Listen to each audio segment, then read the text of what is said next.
Hello and welcome back. My name is Ingrid Felton. Thank you so very much for joining me. For those of you who are new to these videos and these workshops and seminars, thank you for joining us. For those of you who are once again back for more, thank you for coming back because that means that I'm doing something right and you're getting something out of these videos and workshops and seminars. Today I want to talk to you about time jumping. Time jumping is when you're not living in the present moment.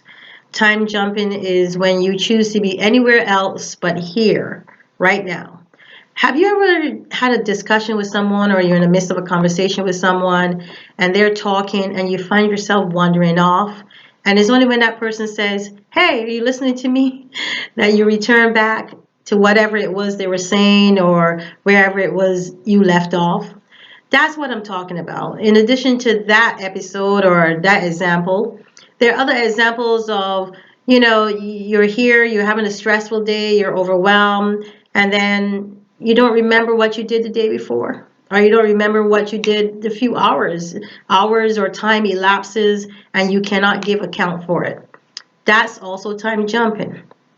Time jumping is when you choose to live in the past or the future. One has already occurred and the other one is yet to happen. A lot of people spend time in these two different tenses, past tense and future tense, because they don't want to deal with the present tense.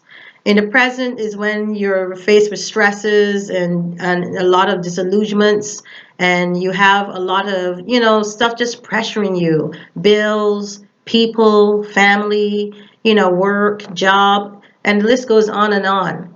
During those moments, a lot of people tend to check out. How many of you recognize that you check out? A lot of us don't. A lot of people are unaware that they check out. A lot of people believe that they're coping because the aspect of time jumping has become a coping mechanism. Most people deal with the inability to deal with stresses and the feeling of being overwhelmed by just checking out. Um, it's not good. This is not okay. I'm sure most of you who have recognized that has created problems in your relationships at work, whether at work, at home, that is obviously not a good thing, and it's time that you cannot give account for, or you've chosen not to account for. How do we stop time jumping?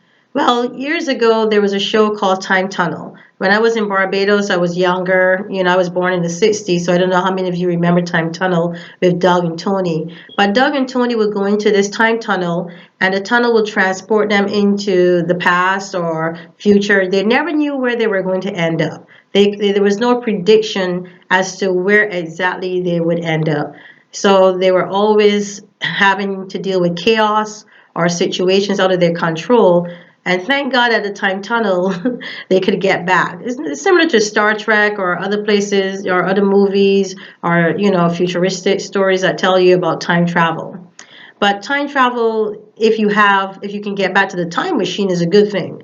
Time travel, if you refuse to get back to the time machine, is not such a good thing. Why is time travel so important? Why is time jumping an issue? Well, time jumping is an issue because we are required to live in the present. If you find yourself living in the past or the future, that means that you have made a conscious decision and choice to do so. You have decided that you do not want to deal.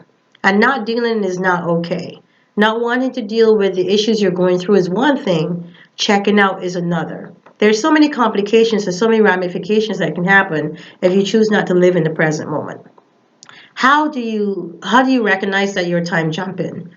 One, lapse of time. Two, people having to tell you, "Hey, I don't have your attention. Can you give me your attention?" Or three, not remembering what you heard. Some people have full out conversations and they don't remember any aspects of the conversation except maybe the ending because they're now coming back when the person is finally completing their sentence or story or whatever. Time jumping means more than just the fact that you're checking out. Time jumping means that you are unable to cope with whatever is happening in this present moment. And whatever is happening in this present moment requires your attention. So whether you time jump or not, you still have to deal with what's happening in the present. Living in the present is necessary in navigating this earthly realm. If you choose not to live in the present, you're going to miss out on cues and clues as to how to get past what you're dealing with in the present moment. So if you have an issue going on and you choose to time jump, and somebody says something to you that's of value or valuable, you're not going to hear that. You're not going to pay attention to it because you're too focused on not listening to anything that relates to the issue that is stressing you right now. Stress is real, and stressors are even more real. And most of the stressors have to do with money or relationships or other environmental factors, but stressors are real. And wanting to run from stressors is a natural response, it's a natural human response. But when you operate in spirit, it is not a natural response to want to run, but more so to stay and to focus and to concentrate and to give the thing that is requiring your effort and energy, to give it all of it. If something is requiring you to deal with it, running away doesn't solve the problem. That's why a lot of people turn to substances and other substance abuse to deal with things such as this. You don't have to run away. You need to deal. If you choose to deal, then you wouldn't have to fall into other factors or other traps that will prevent you from overcoming whatever it is that is stressing you.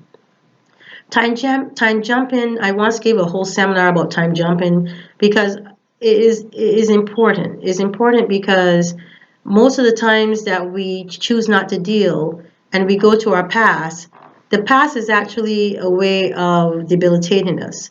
The past actually presents us with an opportunity to distract us from the present. So anytime you find yourself going back towards the past or in the past, whether it's self-pity, blaming yourself, or wanting to correct the past, is because you're actually distracting yourself. You're actually providing a brief reprieve from the present. But you still have to come back. But the danger is that when you go back to the past, you're dealing with all the emotions that were in the past. You're dealing with all the guilt, all the resentment, all the animosity, and the list goes on because you want to feel badly about the past so that it can prevent you from doing anything in the present. Does that make sense? A lot of people debilitate themselves and distract themselves with the past because they don't want to deal in the present.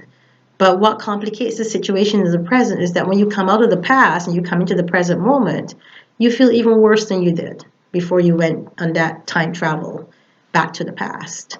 So anytime you are in the past, remind yourself that you need to shake yourself out and come right back.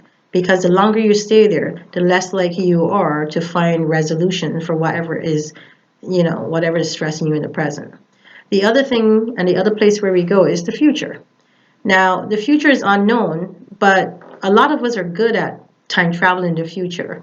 We're not as adequate as Doug and Tony, but we nonetheless have done it, and we do it repeatedly without recognizing it. Or some of you may recognize it, which means you're more consciously aware of your actions. When we go to the future, what we're actually doing is we're participating in daydreaming. We're actually pretending that something is already fixed, or something can be fixed, or that the outcome is favorable. So the future is a good place to go because it makes us feel like everything is going to be all right. And the problem with that is that we're banking on something that we don't have right now. We're investing in something that we are not sure about. But the investment is one that also can create a false sense of illusion. So we're in the future and we're over here and we're thinking, oh, you know what? This is where I see myself. This is how things are going to be. Have you ever met anybody that talks like that? Oh, when we were young, when we were children, I knew he was going to be my husband. I knew she was going to be my wife. We would have 5 children, and a lot of people live in the futuristic time travel. A lot of people tend to be delusional. And that's one of the aspects of time travel to the future. It creates delusion. And delusion doesn't always present the truth. And it doesn't always keep us, current with our present situation either. So you have the past as a distraction, and you have the future as delusion. So between those two places, you're never going to deal with the reality of the moment, are you? So time travel and the recognizing that time travel does occur is important. Recognizing that it can debilitate you whether you're in the past or the present is also important. And understanding the necessity to not time travel is equally as important. How do you start time traveling? You start time traveling because you take accountability and responsibility for the present. You start time traveling when you realize that in the present moment, you have the solution and answers. You don't have to go back to the past because hopefully you would have learned and gained the experience necessary and the tools necessary to